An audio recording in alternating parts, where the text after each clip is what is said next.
Hi అండి. చిన్నతనం నుంచి పెద్దవాళ్ళ వరకు ఎవరైనా కానీ మగవాళ్ళైనా ఆడవాళ్ళైనా ఎవరైనా ఈ రాగి పిండిని తినాలండి. 2 కప్పులు రాగి పిండిని తీసుకొని వాటర్ స్ప్రింకిల్ చేసుకుంటా ఇక్కడ చూపించినట్టుగా మనం కలుపుకోవాలండి. రాగి పిండిని తినటం వల్ల నడుము నొప్పి ఇంకా పీరియడ్స్లో వచ్చే అనేక రకాల సమస్యలను మనం దూరం చేసుకోవచ్చు. కలుపుకున్న తర్వాత ఒక గిన్నె తీసుకొని ఒక 2 గ్లాసులు వాటర్ పోసుకోవాలి.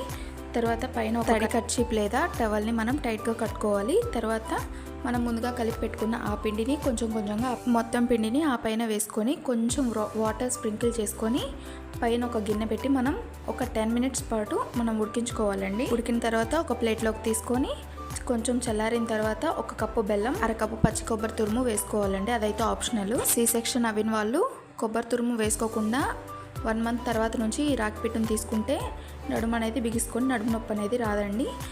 తర్వాత కావాల్సినంత నెయ్యి తీసుకొని లడ్డూలాగా చేసుకుంటే రెడీ రాగి పిట్టు. ఈ వీడియో కనుక నచ్చితే లైక్, షేర్ అండ్